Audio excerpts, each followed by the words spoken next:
The surgeon paid for an elderly woman at a restaurant who was laughed at by the entire staff. The next morning, the restaurant director received a phone call. The rays of the scorching sun shimmered with silver glints across the smooth surface of the sea. Seagulls cried monotonously.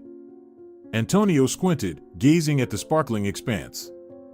Moving to a resort town with its heat and pervasive scent of salty breeze seemed like a crazy step to many of his acquaintances, but Antonio knew it was exactly what he needed right now. Just over 3 months ago, the young surgeon had left the capital, fleeing from endless operations and sleepless nights, and now lived and worked at a small seaside resort. Antonio was tired of the constant strain and the feeling that life was passing him by while he was in the operating room. He was tired of returning to a cold, lonely house where no one awaited him. He was tired of being a tiny grain of sand in a vast metropolis. Here, on the shore of the endless sea, Antonio felt different. Instead of endless skyscrapers and indifferent subways, he was surrounded by blooming gardens and the aroma of freshly baked bread. Opening the office window, he heard the whisper of the waves and the rustle of pebbles. In this new place, Antonio was not just a highly skilled surgeon but also an ordinary person who had time to stop and take a deep breath to notice the beauty around him. In the small, bright, and very cozy clinic where he worked, it smelled of eucalyptus and the sea. Antonio took his time with each patient, for the first time in his life, not rushing anywhere. He realized he could give people not only health but also a bit of warmth from his soul. This feeling was new to the doctor. People greeted him on the streets, which surprised and delighted Antonio. In the evenings, he sat on the balcony of the room he rented in one of the guest houses and enjoyed the beautiful view of the sunset over the sea. Gazing at the gradually fading turquoise, he felt a sense of peace and happiness. For the first time in a long while, he felt at home. After work, he enjoyed going to the same little restaurant nearby. The restaurant's decor featured lemon yellow and turquoise colors, and the walls were adorned with photographs of tanned, smiling fishermen. The windows overlooked a blooming street and a quiet harbor. The restaurant had an excellent chef who prepared the world's best seafood pasta, and the waitstaff was always polite and friendly with Antonio. He would sit at his favorite table by the window and watch the town's life through the glass. Watching the boys playing by the fountain, he would recall his own childhood and even envy them a little. When Antonio saw young couples walking hand in hand, he would sigh and quickly avert his gaze. The feeling of loneliness, though slightly eased by his move to the sea, still occasionally made itself known. He wished to meet a kindred spirit with whom he could converse on various topics or simply remain silent, feeling a sense of unity and trust. But such a person had not yet appeared in his life. One Friday, Antonio decided to visit his favorite restaurant to relax after a long work week. As usual, he was warmly greeted, shown to his table, and given a menu. Antonio decided to treat himself to something special and completely new, so he began to peruse the dishes with interest.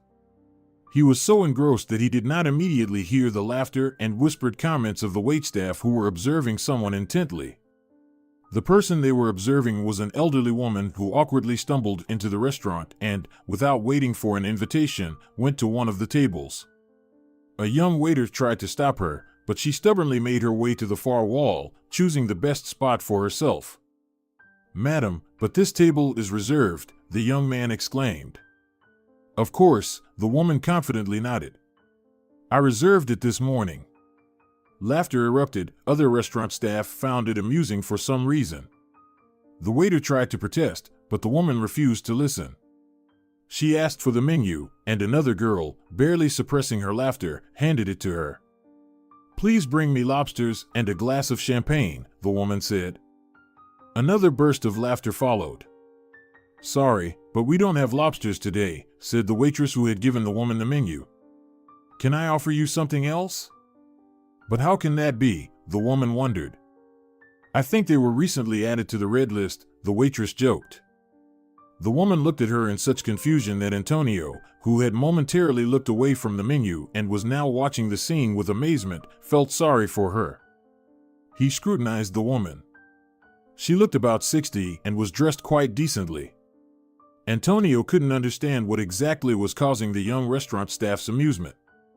Finally, he decided to call one of the waiters and quietly asked, "Could you tell me why you're laughing at this woman? It seems like it upsets her." The young man leaned closer to his table and answered, "You see, she's completely crazy. She comes here a couple of times a month and acts like a queen. Orders the most expensive dishes and champagne, and then doesn't pay?" Antonio guessed.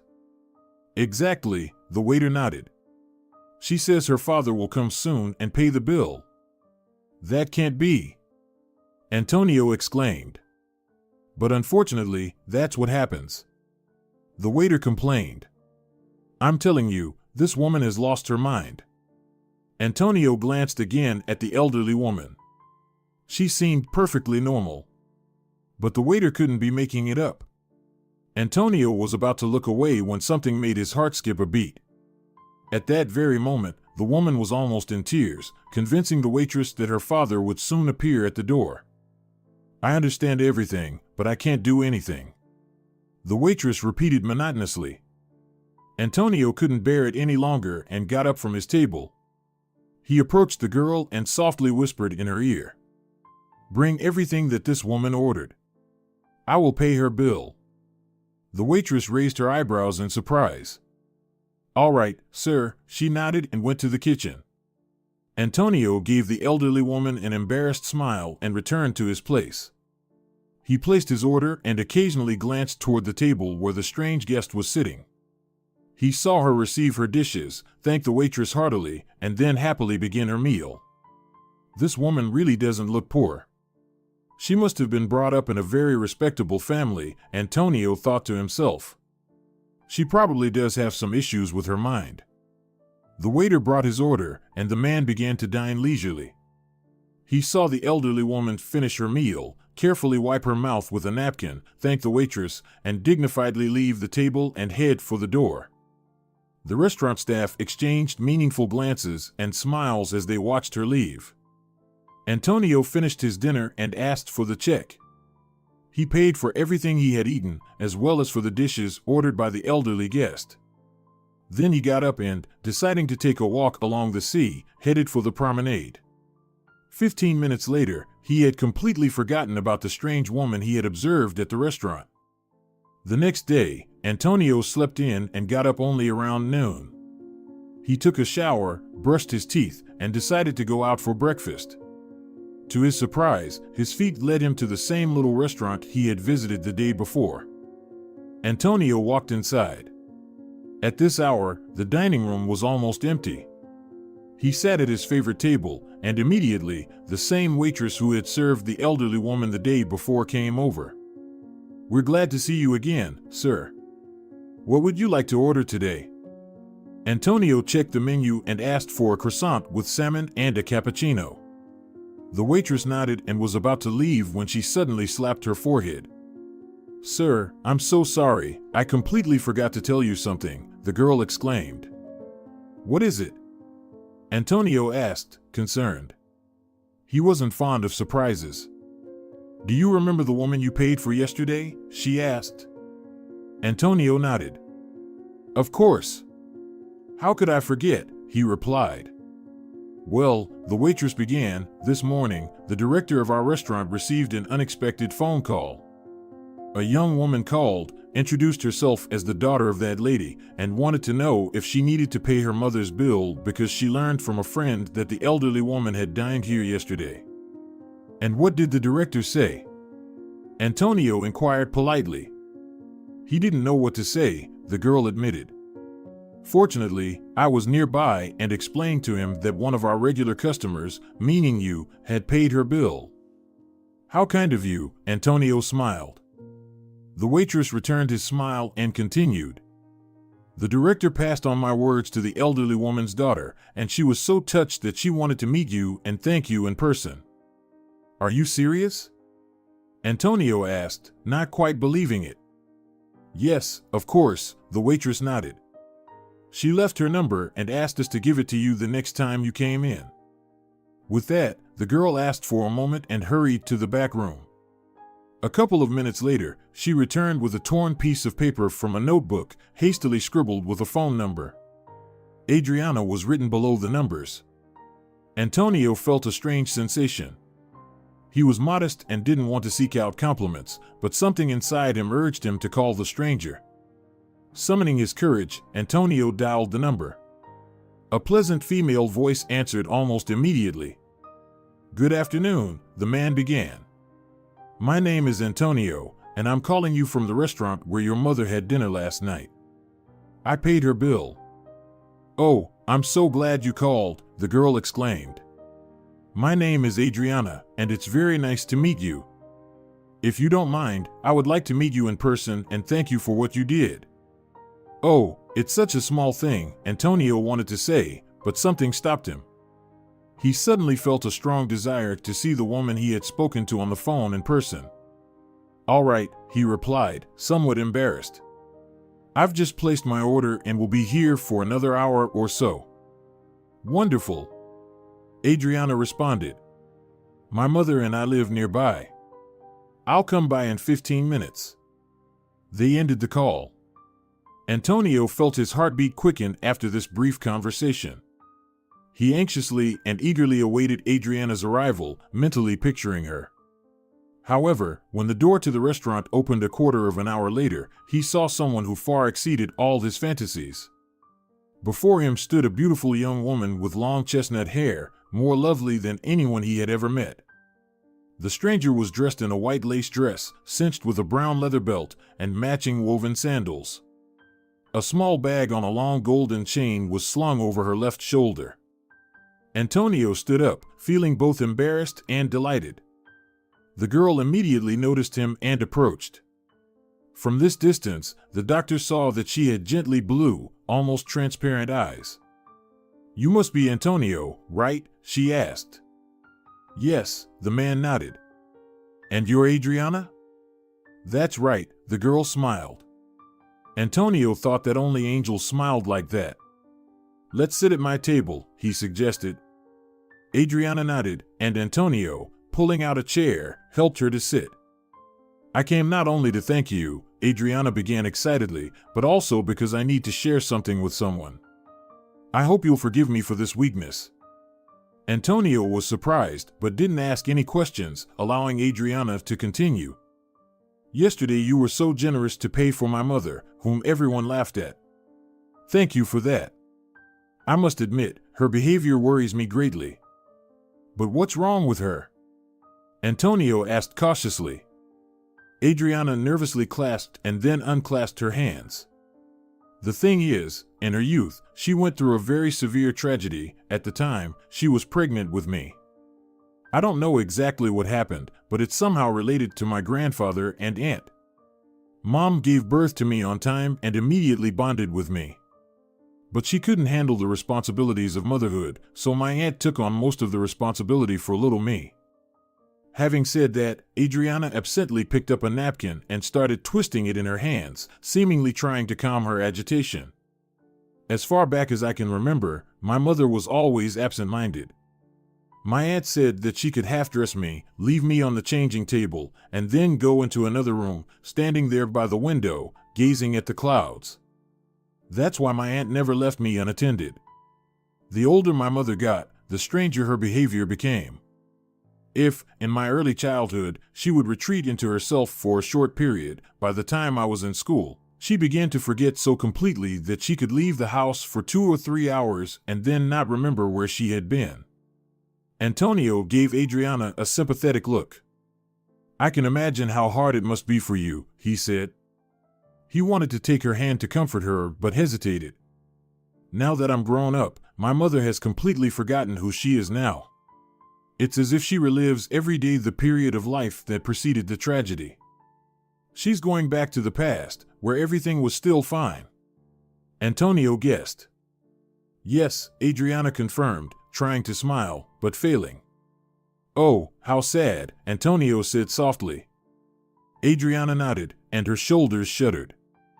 "I've gotten used to it, and yet," she whispered, barely audible. "I understand how difficult this is," Antonio repeated. "Perhaps you'd like something to drink?" I'd like just plain water, Adriana admitted. Antonio called the waitress and asked her to bring a glass of water for his guest. When the girl left, Adriana took a deep breath and continued. When my mother was very young, she and her father used to dine at this restaurant often, she said. And my grandfather always paid for them. Now it all makes sense, Antonio said upon hearing this. Adriana nodded quickly. It's so painful to realize that people mock my mother or, worse, think she's rude and shameless without understanding that her condition is caused by psychological trauma. The waitress brought the water, and Adriana took a few sips to calm herself. Antonio didn't know what to say or how to help her. Don't take it too much to heart, Antonio said, the only thing that came to mind. Yes, of course, Adriana replied. I just love my mother so much and want to protect her from such unpleasant moments. You can't control everything, Antonio wisely said. You'll only destabilize your own nerves. Just let the situation go. The important thing is that your mother's life and health are not in danger, and what others think of her is unimportant. Adriana thoughtfully listened to Antonio's words, looking him in the eyes. Perhaps you're right, she said after a short pause. I do worry too much about what others think. We can never please everyone, Antonio philosophically observed and, laughing, added, and there will always be those who say there's something wrong with us. Adriana joined his laughter. Yes, you're right, she nodded. But I haven't told you the whole story yet. Antonio looked at her in surprise. Then perhaps we could take a walk along the waterfront and talk in the fresh air? Adriana cheerfully nodded. That's a wonderful idea, she agreed. The girl finished her water, and Antonio, in the meantime, paid for his breakfast. They headed to the exit and, moments later, found themselves on a shaded street leading down to the sea. The young people strolled slowly along it. So, what else did you want to tell me? Antonio asked, turning to the girl. A shadow instantly fell over Adriana's face. This part of the story also deeply worries me. After the restaurant, my mother usually goes to the abandoned old theater. Antonio was very surprised again. But why? He asked. Adriana gave him a quick glance. The thing is, before I was born, my mother was an actress. The theater where she performed belonged to my grandfather, and he was the main director. That's why, after the restaurant, it's as if my mother is preparing for an evening performance. I see, Antonio nodded understandingly. At that moment, the young people reached the waterfront, where well-dressed couples were strolling, and a street musician played the flute. The day was hot, despite the fluffy clouds that occasionally drifted across the sun. Fortunately, the curly, gracefully bent pine trees provided pleasant shade. When she does that, I'm very afraid that she might get hurt among the old ruins or that something else might happen to her, Adriana complained. Then why do you let her go by herself? Antonio asked, surprised. Adriana shrugged. My aunt and I try very hard to keep an eye on her, but we don't always succeed. Sometimes she literally escapes from us, coming up with various excuses to slip out of the house. Once, she even sneaked out through a window. Antonio couldn't help but smile. Of course, your mother thinks she's 20 years old. The sea is up to her knees. Adriana couldn't help but smile too. That's the thing, she confirmed. Shall we walk to the abandoned theater? Antonio suggested. We could inspect the building and assess its potential danger to your mother, and then address the issue with the appropriate services.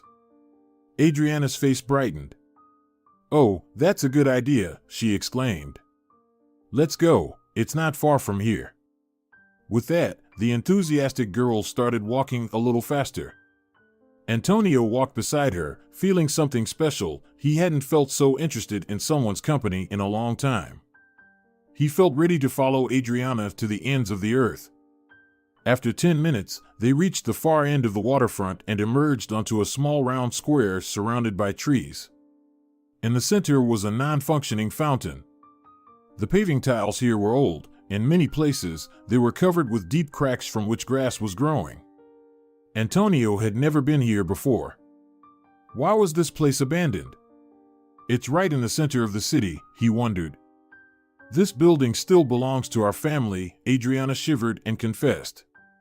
My grandfather died a long time ago, and after him, no one wanted to deal with the theater. As you've probably guessed, my mother is not herself, and my aunt somehow fears continuing my father's work.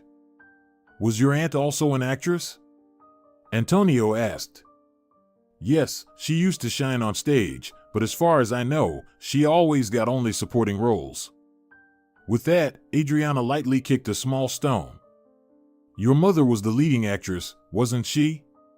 Antonio guessed. That's right, the girl nodded, and there was bitterness in her voice. I think my aunt was a little envious of her sister. Why do you think so? Antonio asked. I can feel it, Adriana answered sadly. The young people fell silent for a while. Antonio looked at the theater building, which had once been majestic and even monumental. Now the columns were cracked, covered with ivy, and the once bright stone had darkened with time. The building looked sadly at the young people with the empty eye sockets of its windows. I think we should get inside and carefully inspect the premises. Adriana hesitantly nodded. She wasn't very eager to enter the long-abandoned theater, but she felt protected with Antonio by her side. The doctor climbed the partially destroyed stairs and pulled open the old heavy door. With a creak, it gave way. He entered first, holding the door for Adriana. In the room that had once been the lobby, there was a damp twilight and silence, only broken by the rustling of the wind coming through the window openings. Adriana shivered, and Antonio wanted to put his arm around her shoulders to comfort her, but he restrained himself. Instead, he gently took her hand and led her up the old staircase. They reached the second floor and through a large opening entered a spacious auditorium with a huge stage. Dust lay thickly on the crimson velvet seats. The stage, once illuminated by bright spotlights, now was engulfed in darkness. Scattered everywhere were remnants of scenery and posters, echoes of long-forgotten performances. The remains of gilded moldings that once adorned the ceiling evoked sad thoughts of past grandeur now gone. Cracks in the walls, like wrinkles on a face, seemed to scream, reflect on how you live, for time relentlessly marches on. Antonio felt it hard to breathe, and Adriana's hand was tense, as if it were made of stone. The smell of mustiness and dust, faintly tinged with the scent of perfume, a remnant of long-evaporated emotions, created a unique but heavy atmosphere. I feel like I might hear the voices of ghostly actors, Adriana admitted, shuddering for a moment. Antonio felt the same way. Does your mother come here often? Adriana voiced her unspoken question. But what does she do here? Perhaps she goes on stage and recites her roles? Antonio suggested. Adriana shook her head thoughtfully. I don't think she remembers them, the girl said, then was struck by an idea. Or maybe she goes to the small room that used to be her dressing room. Encouraged by her guess, Adriana grabbed Antonio's hand and pulled him toward the stage. The steps creaked beneath them but seemed sturdy and safe. I don't think there's any danger for her here, Adriana said, leading Antonio behind the stage. Let's find her dressing room, it should be somewhere around here. The young people stepped into the corridor and walked along it, peeking into every door. Finally, they noticed a plaque with a name. Beatrice, Antonio read aloud. That's my mother's name, Adriana said and pushed open the door, which was not locked. Inside, they found a small table with a large mirror in a heavy frame and a chair whose legs were long covered with cobwebs. Through a small window, which still had glass, slanted sunbeams filtered in. It's surprising that the interior items are still here, Antonio remarked. Adriana silently nodded in response. She gently touched the lacquered surface of the table, then carefully sat in the chair, apparently imagining her young mother sitting here. Exhaling, she grasped the handle of the long drawer with both hands and pulled it open. Inside were dusty bottles of long-evaporated perfume, empty powder jars, and yellowed posters. Adriana examined the drawer's contents without touching the items when Antonio noticed that something in the far corner had caught her attention. Adriana leaned slightly and pulled out a bundle of envelopes tied with a faded satin ribbon. "What's this?" Antonio asked, moving a bit closer. "Apparently, old letters," Adriana replied, carefully brushing dust off the top envelope. She scrutinized the yellowed paper, trying to make out the letters. "It says my mother's name," she said after a few moments. "These letters belonged to her." Antonio looked at the girl with skepticism. "Do you want to read them?" he asked. "I think so," Adriana nodded, giving him a confident look. "I understand that it might not be entirely ethical, but I want to uncover my mother's secret. I want to understand what happened and why she went mad." Antonio nodded in understanding. "If it's that important, you should read them." Adriana looked at him with gratitude. "I don't think we should take them home," the girl said after some hesitation. "I'll open the top one and read it right here, if you don't mind." "I'll wait for you," Antonio replied. Adriana nodded and, carefully untying the ribbon, pulled out the top envelope from the stack.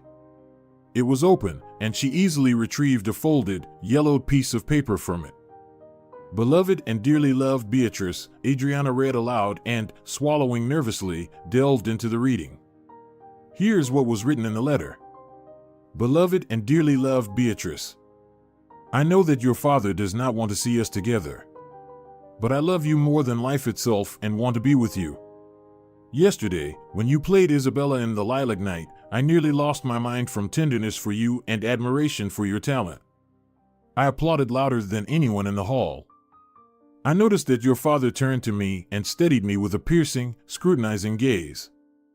Yes, he definitely does not like me, and I don't even know why he chose me to play Romeo, your stage lover. It was after that performance, where we played together, that I developed the most elevated and at the same time passionate feelings for you. Yes, I honestly admit, even then I began to dream that one day you would become my lawful wife, and we would build our own home and have 2 children. However, all my dreams turned to dust when I told your father everything. Of course, you heard how he yelled at me. Yes, he was furious and disgracefully expelled me from his theater. Now I write you this letter under the cover of night. Beloved, I swear that I still want to be with you and will never leave you. Do you want the same?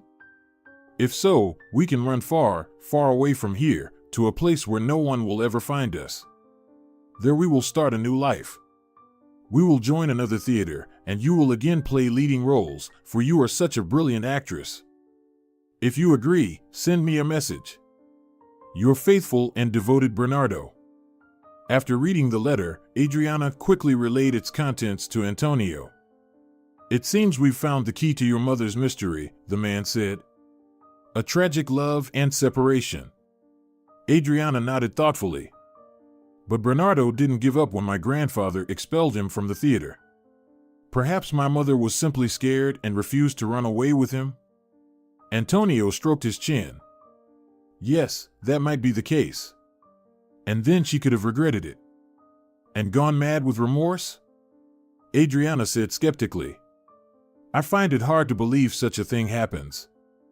"Yes, you're right. It's more likely she suffered from prolonged depression, but not madness," Antonio said. Adriana stood up from the chair. "So there was something more." Antonio nodded toward the envelopes in her hand.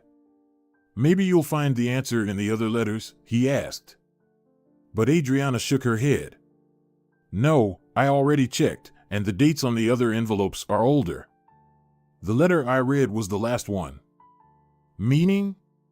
Antonio asked, still not fully grasping Adriana's thought. She shook her head decisively.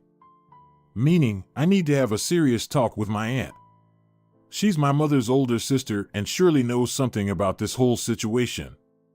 "Yes, that makes sense," Antonio agreed with Adriana. She returned the yellowed letters to the drawer and slid it back into the desk. Then she and Antonio left the old dressing room and retraced their steps to the theater exit. "Shall I walk you home?" Antonio offered when they finally reached the street and, squinting in the bright sunlight, breathed in the fresh sea air. "You've already done so much for me," the girl replied gratefully. I feel uncomfortable taking up so much of your precious time. Antonio smiled at her words. Not at all, I'm happy to help you, he said. And I have the day off anyway. Adriana looked into his eyes. I'm sorry, I've been thinking only about myself and my mother's story and didn't even ask what you do. I'm such a selfish person, Adriana lamented. Don't be hard on yourself, Antonio said. In your situation, anyone would act the same way. They slowly walked back to the restaurant where they had met a couple of hours earlier. So, what do you do? Adriana asked with a sweet smile. And how long have you been living in our town? I almost immediately realized you weren't local. Oh, now you're bombarding me with questions. Antonio laughed, slightly embarrassed. But I'm happy to answer them. Yes, I've been living in your lovely town for just 3 months. I moved here from the capital. I work at a surgical clinic nearby. Really? Adriana exclaimed. So you're a doctor? Yes, Antonio confirmed. And I really love my job. That's wonderful, the girl simply responded. They continued chatting about various topics and soon arrived at Adriana's home. It was a small cottage with an old garden full of fruit trees. This is where we live, Adriana said. What a charming place, Antonio remarked. He felt he was reluctant to say goodbye to the girl. May I ask for your phone number? He asked shyly. I'd like to know how your mother's love story with the mysterious Bernardo, who adored her so, turns out. Adriana smiled and nodded. Of course, she said simply. They exchanged phone numbers, and Adriana went through the gate, waving goodbye to Antonio. He joyfully waved back, feeling very happy. The man eagerly awaited the evening to call Adriana. He not only wanted to learn the continuation of the story, but also to hear her voice. When Adriana finally answered the phone, Antonio thought she sounded a bit sleepy. Sorry if I'm disturbing you, he said. It's okay, the girl quickly replied. I just dozed off a bit after all the emotions I went through today. Sorry again for bothering you, Antonio repeated. There's no need to apologize, Adriana responded, and he could hear her smile. I needed to wake up anyway. And now I want to take a walk along the waterfront. May I join you? Antonio offered. I'd be very happy to see you again, Adriana admitted. And to tell you everything I learned about my mother from my aunt. Great. Then I'll come by your house in half an hour, the man asked. Yes, that's just enough time for me to get ready, Adriana replied. Exactly half an hour later, the young people met again and set off on their second walk to the sea that long day. So, what did you find out? Antonio asked. He was delighted to see the girl again and was burning with curiosity, eager for her story. When I got home, Adriana began, adjusting her bangs. My aunt was there. I invited her for coffee on the veranda, and she agreed. Once we settled in the wicker chairs, I started carefully asking her about the past. She told me about the plays she was in and how much she enjoyed them. I learned a lot about my grandfather and his work as a director. But my aunt consistently avoided topics related to her sister. She didn't want to tell you about your mother? Antonio asked. No, Adriana shook her head. Then I directly asked my aunt if she knew an actor named Bernardo who once performed in my grandfather's theater. And what did she say?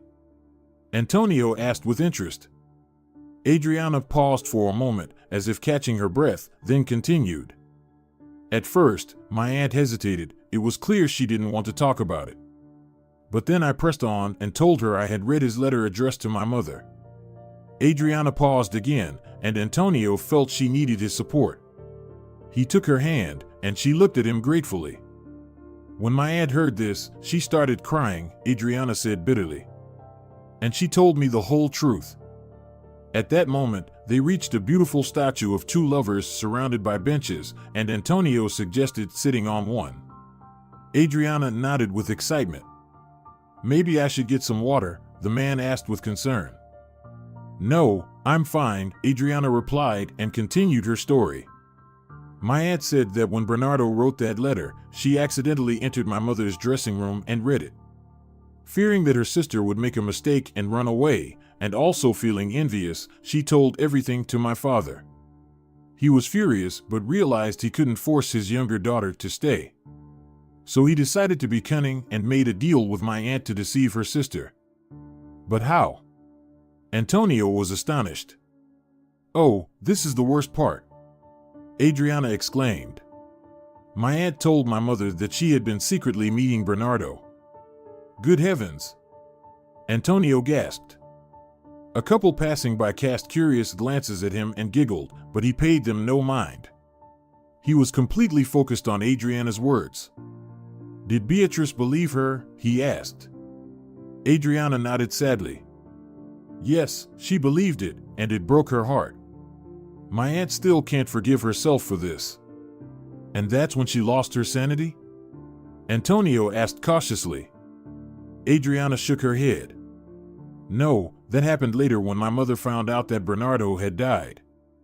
Antonio couldn't believe what he was hearing. He couldn't bear that my mother no longer wanted to see him. He drank a lot, and then he was hit by a car. "How awful," Antonio said. They were silent for a moment, then the man went over to a street vendor and bought a bottle of mineral water for Adriana.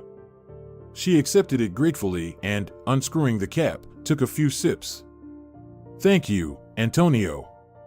You really understand me. You're going through a tough time, and I can see that," the man replied. Adriana gathered her strength and continued. "At first, my mother was angry with her lover, but when she learned he had died, she was devastated. That was when she realized she was pregnant. My mother knew she had to live for me, but the shock she experienced had already left an indelible mark on her mind. My aunt told me that my mother constantly talked to Bernardo as if he were still with her. That's how the slow decline of her sanity began." "What a sad story," Antonio said softly. Adriana just sighed in response. "Grandfather couldn't forgive himself for his treachery either," she said, looking at the distant horizon. "He died very early because he was constantly tormented by guilt." "I'm so sorry," the man whispered. "I'm thinking of visiting his grave and laying white flowers there as a sign that no one holds anything against him. May his soul rest in peace." Antonio covered Adriana's hand with his. "If you don't mind, I could go with you," he said. Adriana looked into his eyes thoughtfully, then shook her head. "No, I don't mind. I would appreciate your company.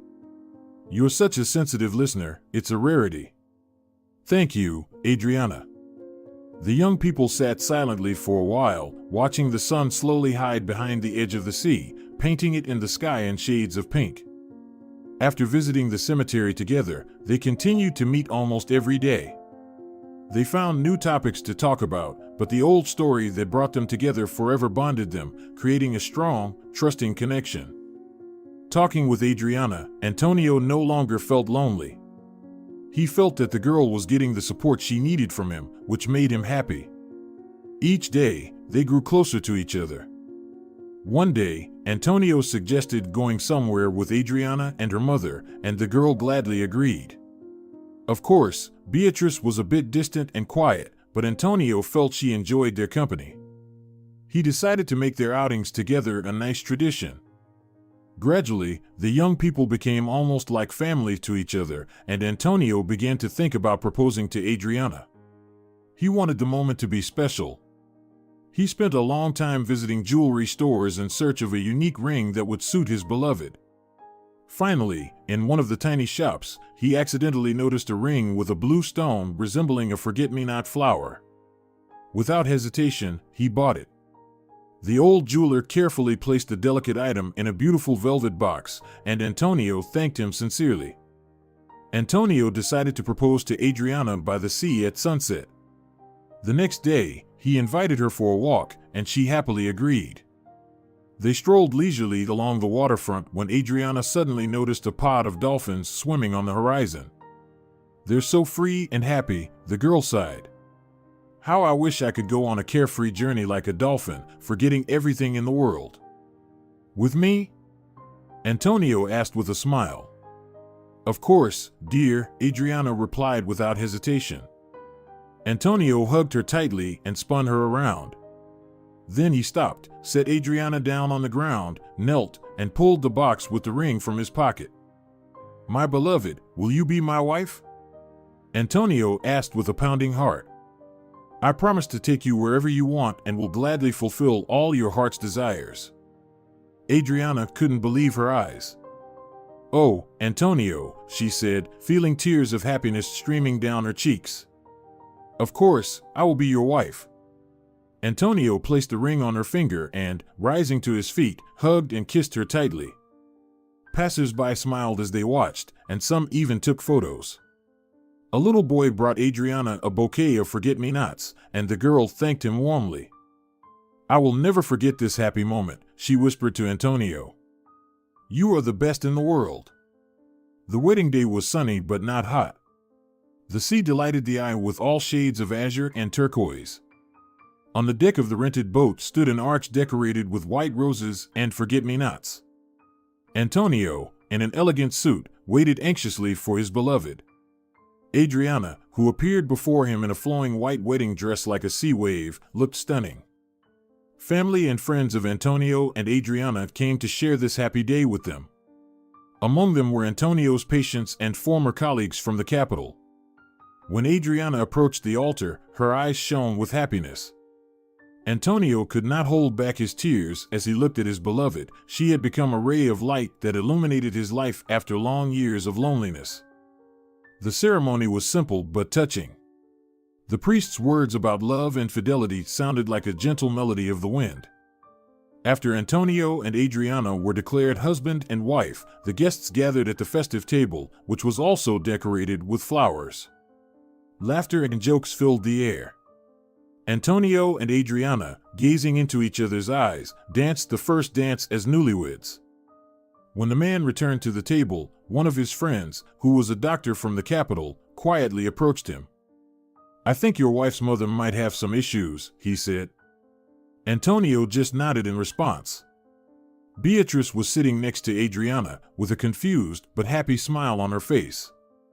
I can try to help her, Antonio's friend offered. Antonio looked at him gratefully. Thank you, my friend. I would be very grateful. The friend just nodded in reply. I still remember how you saved my daughter when she had appendicitis. That was the case, Antonio said seriously. The friends patted each other on the back and raised their glasses of champagne in a toast to the health of everyone present. Then Antonio looked tenderly at Adriana and whispered softly in her ear. You are my happiness. Adriana smiled radiantly at him in response. And you are mine, she whispered. I'm so glad we met on this vast planet. Antonio said. I'm also happy that you decided to move to my tiny town one day, Adriana replied affectionately. They kissed, and the guests began throwing rose petals at them and singing loudly. A year later, Antonio and Adriana had a son, whom they named Mario. He was a strong and healthy baby. Beatrice started receiving careful treatment from Antonio's friend, and it began to show results. Adriana's mother could now recognize her daughter and her son-in-law and understand what was happening around her. Reality had returned to her, coloring her life with new hues. Beatrice now found joy in seeing her dearest loved ones around her. She, Adriana, and Mario often walked along the shore, and these moments always left them with a quiet sense of peace. The young wife was very happy with Antonio, who always understood her with half a word and doted on their child.